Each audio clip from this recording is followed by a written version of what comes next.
Dakwah. Dakwah adalah kewajiban bagi setiap kita yang muslim. Dakwah itu tidak dijalankan oleh para ustadz-ustadz, tidak dijalankan oleh para dai-dai, tidak dilakukan oleh orang yang berpendidikan maupun yang tidak berpendidikan. Akan tetapi dakwah itu adalah wajib bagi setiap muslim. Nah, jadi dakwah ini tidak menyangkut dia itu siapa, umurnya berapa, miskinkah, kayakah, tidak.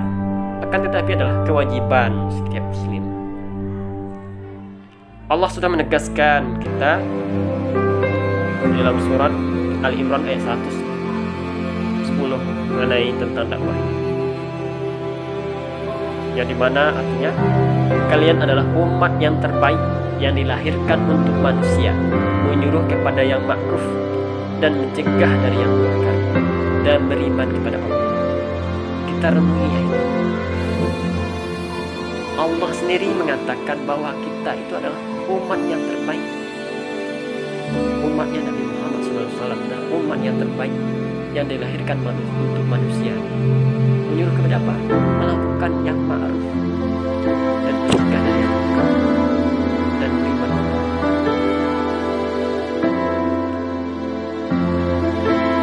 Kemudian apakah kita sudah melakukan hal tersebut?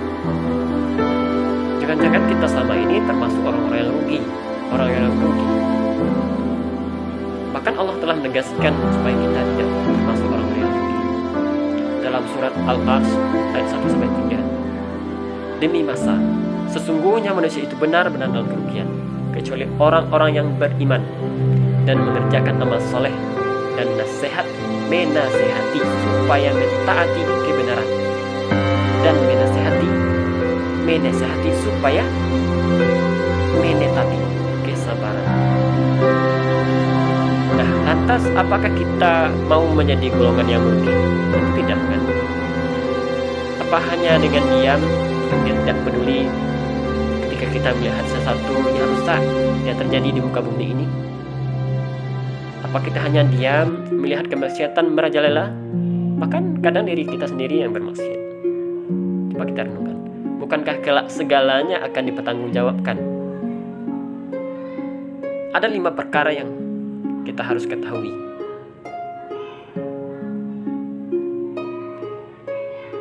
Kenapa kita harus ketahui?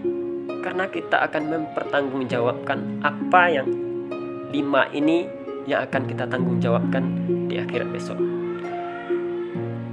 Dalam suatu hadis At-Tirmizi, pernah Rasulullah SAW bersabda, tidak akan bergeser kaki seseorang manusia dari sisi Allah pada hari kiamat nanti sampai dia dimintai pertanggungjawabannya tentang 5 perkara. Yang pertama, tentang umurnya, untuk apa dihabiskannya, masa mudanya digunakan untuk apa, hartanya dari mana diperoleh dan kemana dibelanjakannya, serta bagaimana dia mengamalkan ilmunya.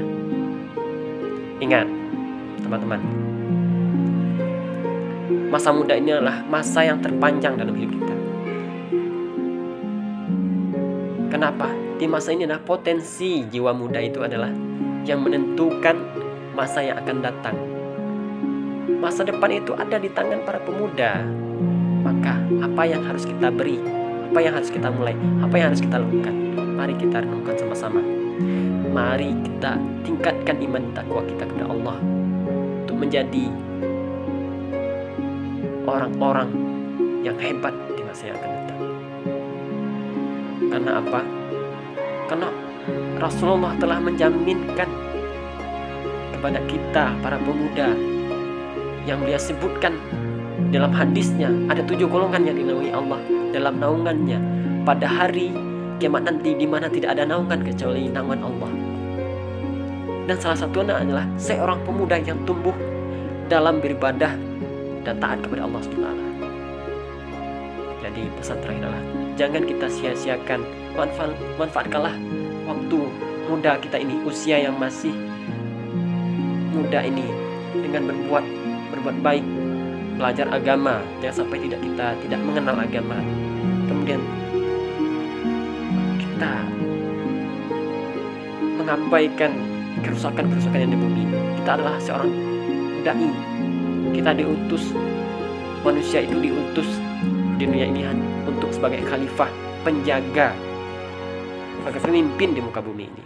Maka mari kita renungkan agar nanti tak menyesal pada akhirnya. Raihlah predikat yang terbaik yang mampu kita buat untuk melakukan perubahan untuk kejayaan Islam dan bangsa kita ini. Mari sama-sama kita renungkan.